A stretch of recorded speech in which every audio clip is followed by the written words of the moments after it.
Hello everyone, welcome back to my channel.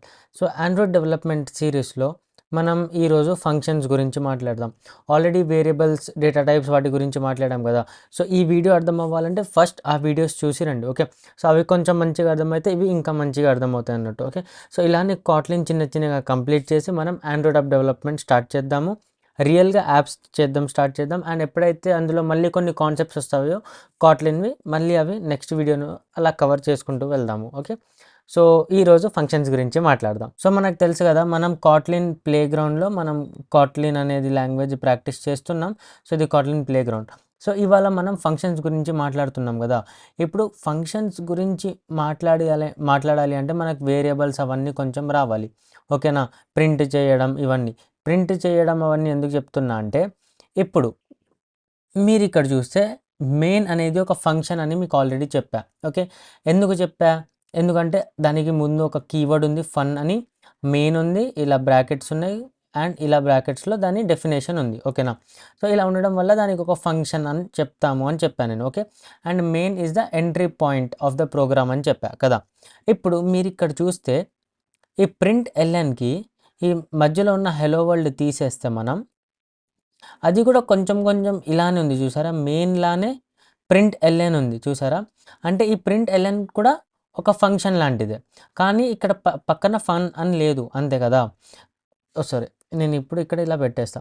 ఇప్పుడు మీకు క్లియర్గా అర్థం అవ్వాలంటే ఈ ప్రింట్ ఎల్ఎన్ అనేది మనకి కాట్లిన్ ఏదైతే ఉందో అది ఇస్తుంది. ఓకే, అంటే కాట్లిన్లో ప్రోగ్రామర్స్ ఏం చేశారంటే చాలా థింగ్స్ మన కోసం ముందు నుంచి రాసి పెట్టేశారు. ఓకే, సో అవి మనం డైరెక్ట్గా తీసుకొని వచ్చి యూస్ చేస్తున్నాం. సో ఇప్పుడు ప్రింట్ ఎల్ఎన్ అనేది ఒక ఫంక్షన్ ఏదైతే కాట్లిన్ మనకి ఇస్తుందో, ఇది డైరెక్ట్గా యూస్ చేసుకో, ఇక్కడ ఈ బ్రాకెట్స్ మధ్యలో నువ్వు ఏం రాసినది ప్రింట్ అయిపోతుంది అని. ఓకేనా, సో దీన్ని ఫంక్షన్ని కాల్ చేయడం అంటారు. ఓకేనా, సో నేనేమంటా అంటే ఇక్కడ హలో వరల్డ్ కింద ప్రింట్ ఎల్ఎన్ అని రాస్తా, హలో ముబషిర్ అని. ఓకేనా, ఇప్పుడు రన్ చేశాను. నేను రన్ చేస్తే హలో వరల్డ్ అని వచ్చింది, హలో ముబషిర్ అని వచ్చింది. ఓకేనా, ఇప్పుడు మనం ఫంక్షన్ గురించి మాట్లాడితే ఈ ఫంక్షన్ నేమ్ అంటాం దీన్ని. Okay, function the name, and ఈ బ్రాకెట్స్ మధ్యలో ఏమొస్తే దాన్ని ఫంక్షన్ది ఒక బాడీ. ఓకే, బాడీ అంటాము. ఇప్పుడు బేసికల్లీ ఫంక్షన్ మనం ఎందుకు యూస్ చేస్తామంటే రీయూజిబిలిటీ కోసం. ఓకే, సో ఒక పని మీరు చేశారు, ఒక కోడ్ మీరు రాశారు, ఆ కోడ్ మళ్ళీ మళ్ళీ మళ్ళీ రాయకుండా ఒక ఫంక్షన్లో పెట్టేస్తారు. ఎప్పుడైతే మీకు ఆ ఫంక్షనాలిటీ కావాలో ఆ ఫంక్షన్ని ఆ ఫంక్షన్ని మీరు డైరెక్ట్గా యూస్ చేసుకోవచ్చు. ఓకే, సో దానికోసం మనం ఈ ఫంక్షన్ అనేది రాస్తాము. ఇప్పుడు ఇక్కడ చూస్తే నేను ఊకేనే హలో వరల్డ్, హలో ముబషిర్, ఇంకోసారి హలో చేయాలంటే హలో సమ్వన్ అని ఇలా రాస్తున్నా. సో మెయిన్ ఫంక్షన్ అనేది ఎక్కువ పెద్దగా చెయ్యొద్దు, కాబట్టి ఈ మెయిన్ ఫంక్షన్ని ఎప్పుడు మనం చాలా పెద్దగా లాంగ్ తీసుకొని వెళ్ళొద్దు. ఓకే, సో నేనేమంటా అంటే ఇంకొక ఫంక్షన్ క్రియేట్ చేస్తా. సో దీన్ని చూసి మనం ఇంకొక ఫంక్షన్ క్రియేట్ చేద్దాం. సో ఫస్ట్ ఫన్ అని ఉంది, సో ఫన్ అని రాసాము. తర్వాత మెయిన్ అంట, సో మనం ఒక వేరే ఫంక్షన్ పేరు ఇవ్వాలి. సో నేనేమంటా అంటే బర్త్డే గ్రీటింగ్ అని ఇలా అంట. ఓకేనా, బర్త్డే గ్రీటింగ్ అని సేమ్ ఇలానే రౌండ్ బ్రాకెట్స్ పెట్టేసా ఇక్కడ ఉన్నట్టు, అండ్ ఈ బ్రాకెట్స్ కూడా పెట్టేసా ఇక్కడే ఉన్నట్టు. ఓకేనా, అండ్ ఈ మూడింటిని ఇక్కడ నుంచి కట్ చేసి మన ఇందులో బర్త్డే గ్రీటింగ్ దాంట్లో పెట్టేస్తాను నేను. సరేనా, ఇప్పుడు ఈ 3 లైన్స్ ఇక్కడ ఉన్నాయి, నేను రన్ చేసా. ఇప్పుడు రన్ చేస్తే ఏమన్నా అవుట్పుట్ వచ్చిందా? లేదు, రాలే. Okay, so PR okay print వెళ్ళాను. ఓకే, ఇప్పుడు రన్ చేస్తే ఏమన్నా అవుట్పుట్ వచ్చిందా? లేదు, రాలే. ఎందుకంటే ఆటోమేటిక్గా రన్ అయ్యేది మెయిన్ ఫంక్షన్ ఒకటే. ఈ బర్త్డే గ్రీటింగ్ని మనం ఎక్కడ యూస్ చేయాలి, ఎక్కడ కాల్ చేయాలనేది మనం చెప్పలే. సో మనం ఏం చేయాలంటే ఈ బర్త్డే గ్రీటింగ్ని ఎలా అయితే మనం ప్రింట్ ఎల్ఎన్ యూస్ చేస్తున్నామో అలానే ఇక్కడ జస్ట్ బర్త్డే గ్రీటింగ్ అని ఇలా కాల్ చేస్తే సరిపోతుంది. ఓకే, దీన్ని కాలింగ్ అంటాము. ఓకే, దీన్ని కాలింగ్ ద ఫంక్షన్ అంటాము. ఇలా రాస్తే, ఇది లేకుండా రాస్తే కాలింగ్ ద ఫంక్షన్. ఒకవేళ ఇది ఇలా పెడితే అప్పుడు దాని బాడీ డిఫైన్ చేస్తున్నాం అన్నట్టు. ఓకేనా, సో ఇప్పుడు నేను రన్ చేయగానే ఏమైంది, ఫస్ట్ మెయిన్ ఫంక్షన్ రన్ అయింది. మెయిన్ ఫంక్షన్ రన్ అవ్వగానే ఈ బ్రాకెట్ లోపలికి రాగానే చూసింది బర్త్డే గ్రీటింగ్ అని ఉందని. ఓకే, మొత్తం కోడ్లో బర్త్డే గ్రీటింగ్ ఎక్కడుందని చెప్పి వచ్చి చూస్తే ఇక్కడ ఒక బర్త్డే గ్రీటింగ్ అనే ఒక ఫంక్షన్ ఉంది. ఫంక్షన్ లోపల ఏముంది, print LN hello world, print LN hello Mubashir, print hello Samman అని వచ్చింది. అవన్నీ ప్రింట్ చేసి మళ్ళీ ఇక్కడికి వచ్చాక చూసింది నెక్స్ట్ ఈ బర్త్డే గ్రీటింగ్ వర్క్ అయిపోయింది. దీని కింద ఏమన్నా లైన్స్ ఉన్నాయా ఇంకా రాసి అని చూసింది, లేవు, ఏం లైన్స్ లేవు కాబట్టి ఇదేమో ఎండ్ అయిపోయింది. ఓకేనా. సో ఇప్పుడు ఇది ఎలా తెలుస్తుంది? సో నేను ఇక్కడ ఏం చేస్తాను అంటే ప్రింట్ ఎల్ఎన్ రాస్తా, ప్రింట్ ఎల్ఎన్ స్టార్టెడ్ అని, అండ్ ఇక్కడ ప్రింట్ ఎల్ఎన్ ఎండెడ్ అని. ఓకేనా. సో ఇప్పుడు నేను రన్ చేస్తే మీరు ఇక్కడ చూడండి మెయిన్ ఫంక్షన్ ఫస్ట్ రన్ అవుతుంది కదా, మెయిన్ ఫంక్షన్ లోపలికి వచ్చాక ప్రింట్ ఎల్ఎన్ స్టార్టెడ్ అని ప్రింట్ అయింది. తర్వాత ఏముంది బర్త్డే గ్రీటింగ్. సో ఇక్కడ నుంచి ఆపేసి అది డైరెక్ట్గా బర్త్డే గ్రీటింగ్ వెతికి బర్త్డే గ్రీటింగ్లోకి వచ్చింది. ఇక్కడ వెతికి ప్రింట్ చేసింది, నెక్స్ట్ ఏం లేదు కాబట్టి మళ్ళీ బయటికి వెళ్ళి అంటే మళ్ళీ మెయిన్ ఫంక్షన్కి వెళ్ళిపోయింది.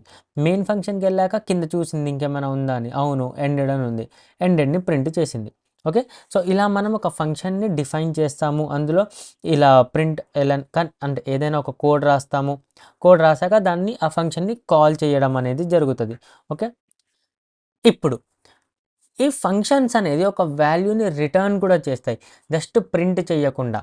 అంటే మనకు అప్పుడప్పుడు ఏం ఉంటుందంటే ఫర్ ఎగ్జాంపుల్ మనం ఒక క్యాలిక్యులేటర్ యాప్ అలాంటి యాప్ ఏమైనా చేస్తున్నాం. సో ప్రతి ఒక్క ఫంక్షనాలిటీ రాశాక జస్ట్ ఆ ఫంక్షనాలిటీ ప్రింట్ ఒకటే చెయ్యదు కదా, ఏదైనా పర్టికులర్ థింగ్ చేసి ఇవ్వాలి, రిటర్న్ ఇవ్వాలి కదా. ఫర్ ఎగ్జాంపుల్ మీకు ఒక వర్క్ చెప్పారు ఇంట్లో, వెళ్ళి షాప్ నుంచి ఏమైనా తీసుకొని రమ్మని. ఓకే. సో మీరు జస్ట్ షాప్కి అంటే జస్ట్ వెళ్ళి అక్కడే ఉండరు కదా, మీరు వెళ్ళి ఏదో ఒకటి తీసుకొని వస్తారు, అంటే ఆ వర్క్ చేసి వస్తారు కదా, రిటర్న్ వస్తారు. సేమ్ ఇలానే ఒక ఫంక్షన్కి మనం ఒక వర్క్ చెప్తే జస్ట్ అది ప్రింట్ చేయాలనే లేదు, అది ఒక వాల్యూ కూడా తెచ్చి ఇస్తుంది. ఓకేనా. సో దీని గురించి ఎలా మాట్లాడుకోవచ్చు అంటే ఇప్పుడు ఫర్ ఎగ్జాంపుల్ మీరు ఒక మల్టిపుల్ క్యాల్కులేషన్స్ అనేది చేయాలి, ఏదో ఒక క్యాల్కులేషన్ అనేది చేయాలి. ఓకే. సో ఫస్ట్ మీరు ఒక 2 నెంబర్స్ని ప్లస్ చేయాలి, ఆ ప్లస్ చేసిన నెంబర్ని మళ్ళీ ఇంకొక నెంబర్తో మల్టిప్లికేషన్ చేయాలి. ఓకే. సో ప్లస్ చేయడానికి మీరు ఒక ఫంక్షన్ రాశారు. ఓకే. ఆ ఫంక్షన్లో ప్లస్ అనేది జరుగుతుంది, కానీ ఆ ఫంక్షన్ అనేది ప్లస్ కోసం రాశారు కాబట్టి మీరు మల్టిప్లికేషన్ అందులో పెట్టొద్దు. సో అలాంటప్పుడు ఆ ఫంక్షన్ ఏం చేస్తుంది, ఆ 2 వాల్యూస్కి ప్లస్ చేసి మీకు రిటర్న్ ఇస్తుంది ఆ వాల్యూని, ప్లస్ చేసిన వాల్యూని. ఆ ప్లస్ అయిన వాల్యూని మీరు మళ్ళీ మల్టిప్లికేషన్ అనేది చేసుకుంటారు. సో అలా జరుగుతుంది. ఓకే. సో ఇప్పుడు ఈ ఫంక్షన్స్ అనేవి ఒక రిటర్న్ కూడా చేస్తాయి. సో మనం రిటర్న్ చేసే ఫంక్షన్ గురించి మాట్లాడదాం కొంచెం. సో నేను ఇక్కడ ఏం చేస్తా అంటే ఇంకొక ఫంక్షన్ క్రియేట్ చేద్దామా. సో ఫంక్షన్ ప్రింట్ నేమ్ అనే ఒక ఫంక్షన్ పేరు పెట్టేశా, ఇలా పెట్టా, ఇదైతే మనకు తెలుసు.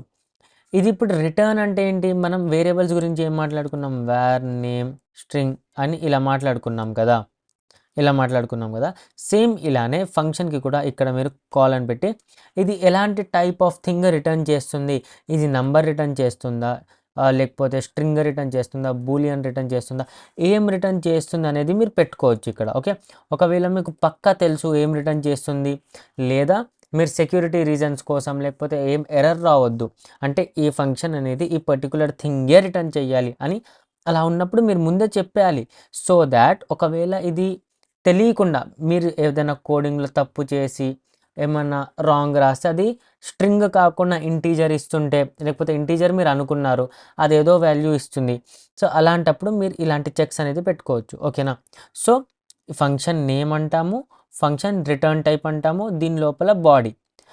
ఇప్పుడు రిటర్న్ చేస్తుంది అంటున్నాం, కానీ ఏం రిటర్న్ చేస్తుంది, అలా చేయాలంటే మీరు ఇక్కడ రిటర్న్ అనే ఒక కీవర్డ్ రాయాలి. ఓకే. సో రిటర్న్ అనే ఒక కీవర్డ్ రాయాలి. ఇప్పుడు ఒకవేళ మీరు ఇక్కడ ఏం రాయలేదనుకోండి, ఏం రాయకపోయినా మీరు రిటర్న్ చేయొచ్చు, ప్రాబ్లం లేదు.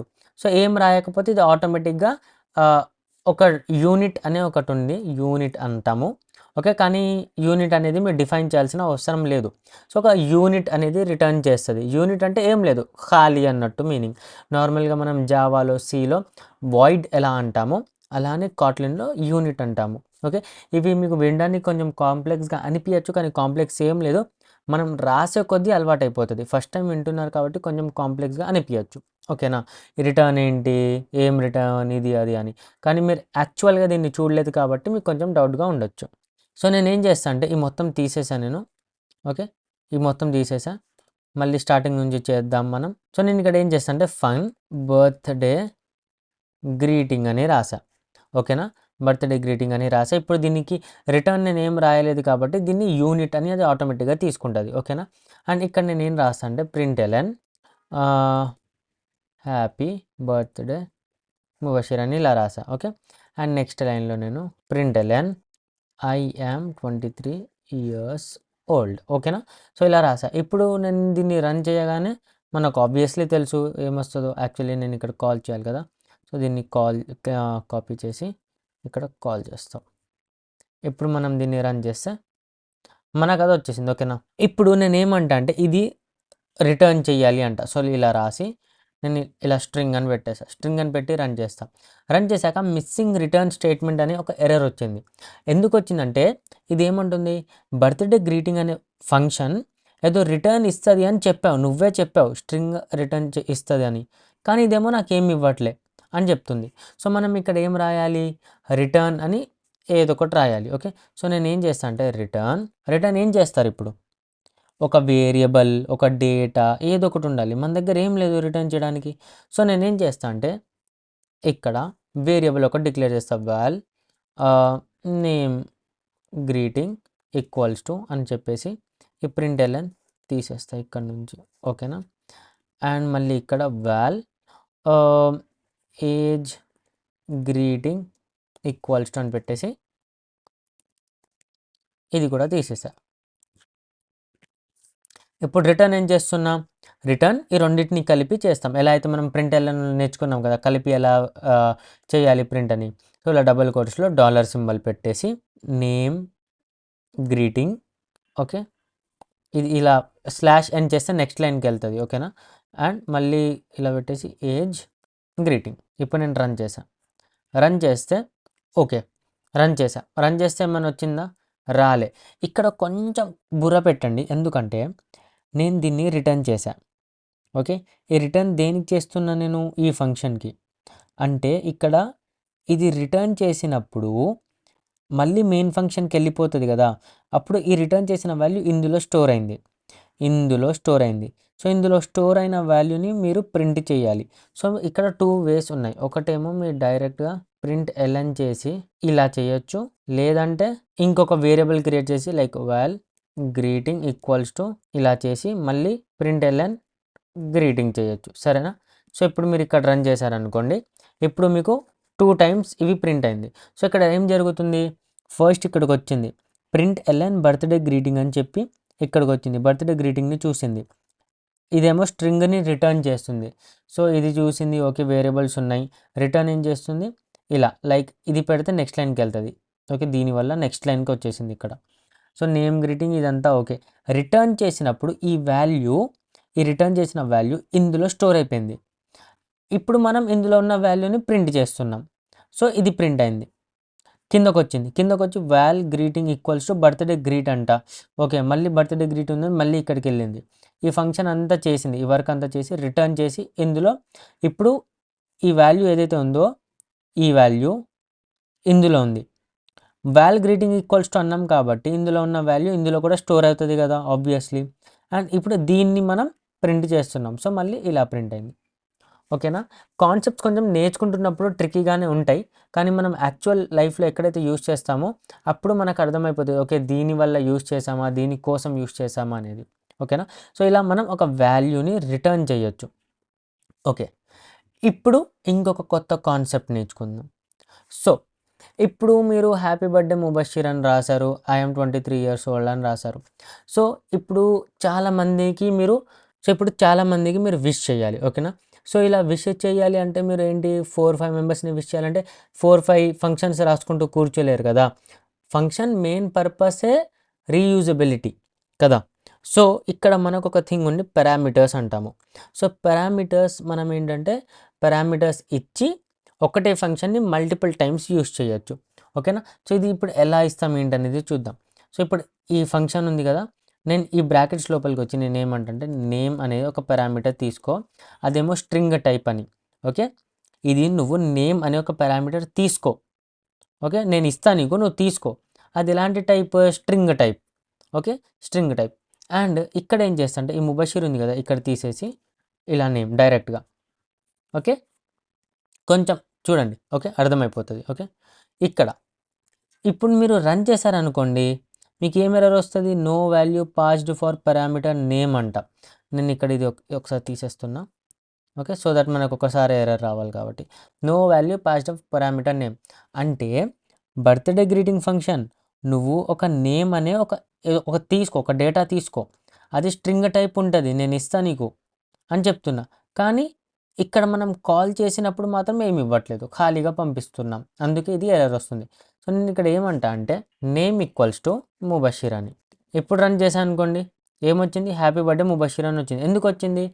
బర్త్డే గ్రీటింగ్లోకి నేను నేమ్ని పంపిస్తున్నా, నేమ్లో ఉన్న వాల్యూ ముబషిర్. సో ఈ ముబషిర్ ఇక్కడ స్టోర్ అయిపోయింది అండ్ దీన్ని మనం ఇక్కడ యూస్ చేస్తున్నాం, అంతే. ఓకేనా, అంతే, ఇంకేం లేదు. అండ్ నేను ఇక్కడ ఏం చేస్తా, కామా పెట్టేసి ఏజ్ ఇలా పెట్టి ఇంటీజర్ అని చెప్పేసి, ఎందుకంటే ఏజ్ అనేది ఇంటీజర్ కాబట్టి. అండ్ ఇక్కడ దీన్ని తీసేసి ఏజ్ అని పెడతా. సేమ్ నేమ్ లాగానే, ఓకే, సేమ్ నేమ్ లాగానే ఇందులో లోపల పక్కన కామా పెట్టేసి ఏజ్ ఈక్వల్స్ టు 23 అని డబల్ కోట్స్లో పెట్టలేదు చూడండి, ఎందుకంటే అది ఇంటీజర్ కాబట్టి డబల్ కోట్స్లో పెట్టలేను నేను. ఓకేనా, ఇప్పుడు నేను రన్ చేస్తే ఏమొచ్చింది? Happy birthday Mubashir, I'm 23 years old అని. ఓకేనా, ఇప్పుడు ఈ ఫంక్షన్ని మీరు 100 సార్లైనా యూస్ చేసుకోవచ్చు. ఇక్కడ చూడండి, దీన్ని కాపీ చేసా, paste paste paste paste. For example Hriday, Sai, Mandeep, Ganesh ఇలా రాసా. ఇక్కడేమో ఒక 22, ఇక్కడేమో 231, ఓకే ఏదో ఒకటి, ఇక్కడ ఒక 243, ఇక్కడ 098 సంథింగ్. ఓకే, అండ్ ఇక్కడ రన్ చేశా. సో ఇక్కడ నేను రన్ చేస్తే మనకి ఇక్కడ అవుట్పుట్ అనేది వచ్చేసింది, చూసారా? Happy birthday Mubashir, 23, 22, 231, 243, 98. Okay, so మీరు ఒకటేసారి ఫంక్షన్ రాశారు, కానీ ఆ ఫంక్షన్లో మీరు పారామీటర్స్ పాస్ చేయడం వల్ల దాన్ని ఎన్నిసార్లైనా మీరు కాల్ చేసి అందులో మీకు కావాల్సిన డేటాని పంపించుకొని ఆ ఫంక్షన్ని యూజ్ చేస్తున్నారు, చూసారా? అంతే, పారామీటర్స్లో ఈ కాన్సెప్ట్స్ తప్ప ఏముండవు. ఫంక్షన్ని డిఫైన్ చేసి కాల్ చేయడం, ఒకవేళ ఏమైనా రిటర్న్ టైప్ కావాలి అంటే ఆ రిటర్న్ టైప్ ఇచ్చి మళ్ళీ ఆ రిటర్న్ టైప్ని రిటర్న్ చేయడం, అండ్ మల్టిపుల్ టైమ్స్ యూస్ చేస్తున్నాము అంటే అందులో పారామీటర్స్ని పంపడం, అంతే. ఓకేనా, దాని తప్ప ఎక్కువ కాన్సెప్ట్ కూడా కొత్తది ఏమి ఉండదు. ఓకే, ఇప్పుడు మీరు నేర్చుకున్నారు కదా, లైక్ ఒక పారామీటర్ అయినా పంపించచ్చు, మల్టిపుల్ పారామీటర్స్ అయినా పంపించచ్చు. ఓకేనా, సో ఇలా ఉంటుంది. ఇప్పుడు మీకు ఇంకొక చిన్న ట్రిక్ నేర్పిస్తా. ఓకే, మీరు ఇక్కడ సేమ్ పేరుతో ఇంకొక పారామీటర్ చేశారనుకోండి, ఫన్ బర్త్డే అని, అప్పుడు మీరు ఇక్కడ కాల్ చేసినప్పుడు ఎలా అర్థమైంది దీనికి వెళ్ళాలా అని? నేను ఇక్కడ ఏం చేస్తా అంటే జస్ట్ ప్రింట్ చేస్తాను, ఇక్కడ ప్రింట్ హాయ్ అని. ఓకే, ప్రింట్ హాయ్ అని. ఇప్పుడు నేను ఇక్కడ రన్ చేశాను అనుకోండి, సేమ్ పేరు ఉంది కానీ ఈ హై మాత్రం వెళ్ళట్లే. ఎందుకు వెళ్ళట్లేదంటే ఫంక్షన్ ఇక్కడ అంటే మన కంపైలర్ చూస్తుంది, ఈ బర్త్డే గ్రీటింగ్లో 2 పారామీటర్స్ ఇచ్చాడు, ఒకటేమో స్ట్రింగ్, ఒకటేమో ఇంటీజర్. ఈ అన్ని సినారియోస్ పాస్ అయ్యే ఫంక్షన్ ఎక్కడుంది? ఇక్కడ ఉంది, స్ట్రింగ్ ఇంటీజర్, ఓకే అని చెప్పి ఇందులోకి వెళ్ళిపోతుంది. ఓకేనా, సో ఒకవేళ మీరు సేమ్ ఇలాంటిది ఒకటి క్రియేట్ చేశారు, అందులో కూడా నేమ్ అని పెట్టారు, అందులో కూడా ఏజ్ అని పెట్టారు, నేమ్కి స్ట్రింగ్ అనే పెట్టారు, కానీ ఏజ్కి ఇంటీజర్ కాకుండా ఫర్ ఎగ్జాంపుల్ డబుల్ పెట్టారనుకోండి, ఫర్ ఎగ్జాంపుల్ బూలియన్ పెట్టారనుకోండి, మన కంపైలర్ చాలా స్మార్ట్, డిఫరెన్షియేట్ చేసుకుంటుంది.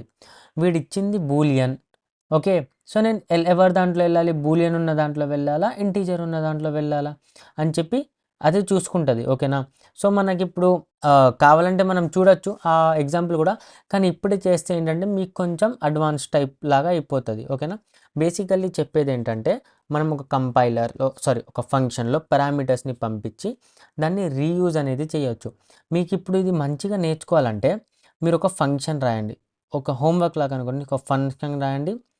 ఇక్కడ డిడ్ ఐ పాస్ ఎగ్జామ్ అనే ఒక ఫంక్షన్ క్రియేట్ చేయండి. అందులో మార్క్స్ ఇక్కడ సబ్జెక్ట్ నేమ్ స్ట్రింగ్ ఉండాలి, మార్క్స్ ఏమో డబుల్ అయినా తీసుకోవచ్చు, ఎందుకంటే 25.5 కూడా రావచ్చు కదా. సో మార్క్స్ డబుల్ లాగైనా ఇంటీజర్ లాగైనా తీసుకోండి, అది ఎలాంటి టైప్ రిటర్న్ చేస్తుందో మీరే ఆలోచించుకోండి.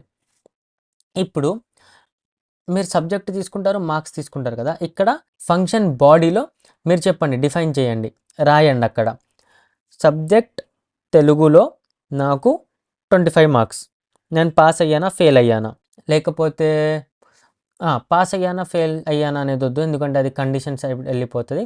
జస్ట్ మీరు సెంటెన్స్ లాగా ప్రింట్ చేయండి. I got 25 marks in Telugu, I got 30 marks in Hindi, I got 40 marks in maths అని అలా ప్రింట్ చేయాలి. సో మీరు ప్రతి ఒక్క సబ్జెక్ట్కి ప్రతి ఒక్క కాల్ అనేది చేయాలి. ఓకేనా. అండ్ ఇంకొక దాంట్లో ఏం చేస్తారు, ఇంకొక దాంట్లో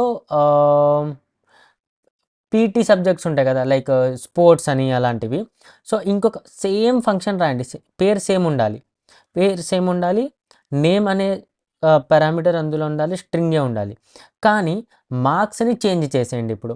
అంటే అందులో ఇంటీజర్ పెట్టారనుకోండి ఫస్ట్ దాంట్లో, సెకండ్ దాంట్లో డబుల్ పెట్టండి. ఒకవేళ ఫస్ట్ దాంట్లో డబుల్ పెడితే సెకండ్ దాంట్లో ఇంటీజర్ పెట్టండి. అండ్ సేమ్ ఇలానే కాల్ చేయండి. కాల్ చేస్తున్నప్పుడు ఒకవేళ డబుల్ అనుకోవాలనుకోండి, ఇక్కడ పాయింట్ ఇలా పెట్టాలి. ఓకే. సో ఇప్పుడు చూడండి, దేనికి మీరు ఏ కాల్ చేస్తే ఏ పారామీటర్ కాల్ అవుతుందో చెక్ చేయండి. ఓకేనా. ఐ హోప్ అర్థమైంది అనుకుంటున్నా క్వశ్చన్ నేను ఏమైతే చెప్పానో మీకు. ఓకేనా. సో అలా ట్రై చేసి ఒకసారి చూడండి. ఓకేనా. హోంవర్క్ అర్థమైంది కదా. 2 ఫంక్షన్స్ క్రియేట్ చేయండి, సేమ్ నేమ్తో ఉండాలి, పారామీటర్స్ కూడా సేమ్ ఉండాలి. ఒక పారామీటర్కి రిటర్న్ టైప్ చేంజ్ చేయండి. ఇక్కడ ఇంటి ఉంటే డబుల్ ఉంటే ఏంటి అలా చేంజ్ చేసి మీరు ఇప్పుడు ఇక్కడ కాల్ చేసి రెండింటిని ట్రై చేయండి, ఏం జరుగుతుంది ఏం జరగట్లేదు అనేది. ఓకేనా. ఓకే. సో ఫంక్షన్స్లో ఇంతే, ఇంకేం ఉండవు. జస్ట్ డిఫైన్ చేయడం, కాల్ చేయడం, రిటర్న్ చేయడం, అందులో ఉన్న పారామీటర్స్ చెప్పడం. ఓకే. పారామీటర్కి ఏ టైప్ ఉంటుంది అనేది చెప్పి పాస్ చేస్తున్నప్పుడు అలాంటి టైప్వి పాస్ చేయాలి అంతే. ఓకే. సో హోంవర్క్ కూడా ఇచ్చాను కదా, ఆ హోంవర్క్ కూడా ట్రై చేయండి. మీరు కామెంట్ సెక్షన్లో ఏదైతే నేను హోంవర్క్స్ ఇస్తున్నానో ప్రీవియస్ వీడియోస్వి కూడా, ఈ వీడియోస్ కూడా, ఇంకా వచ్చే వీడియోస్ కూడా, ఆ ఆన్సర్ని మీరు రాసి కామెంట్ చేశారనుకోండి వీడియో కింద, నాకు కామెంట్ వచ్చినప్పుడు నేను చూస్తా, ఓకే వీళ్ళు కరెక్ట్ రాసారా రాంగ్ రాసారా. ఒకవేళ మీరు రాంగ్ రాస్తే మీకు అది నేను కామెంట్లోనే రిప్లై ఇచ్చేస్తా, సో దాట్ మీకు ఒక పర్సనలైజ్డ్ ఆన్సర్ కూడా దొరుకుతుంది. ఒకవేళ మీరు తప్పు రాస్తే మీకు ఒక కరెక్ట్, ఓకే, నేనే మీకు గైడ్ చేసి మీకు కరెక్ట్ ఆన్సర్ చెప్పినగా కూడా ఉంటుంది. అండ్ మీరు కూడా ఇంప్రూవ్ అవుతారు. ఓకే. చేస్తే మీకు మంచిది, లేదు నేనే నాకు సెల్ఫ్ ఇవాల్యుయేట్ చేసుకుంటానా నాకేం ప్రాబ్లం లేదు. కానీ లేదు మేము ఆన్సర్ చేస్తాము, రాస్తాము, నువ్వు చెక్ చేసి ఒకవేళ కరెక్ట్ అయితే కరెక్ట్ అని చెప్పు, ఒకవేళ రాంగ్ అయితే మేము ఎందుకు రాంగ్ చేసాము, ఎలా రాంగ్ చేసాము, ఎక్కడ రాంగ్ చేసాము అనేది చెప్పు అన్న నాకేం ప్రాబ్లం లేదు. ఓకే. సో ఈ వీడియోలో అంతే, సిరీస్ ఇలానే కంటిన్యూ అవుతుంది. సో మీరు లైక్ చేసి ఛానల్ని సబ్స్క్రైబ్ చేయండి. నెక్స్ట్ వీడియోలో కలుద్దాం. Until then bye.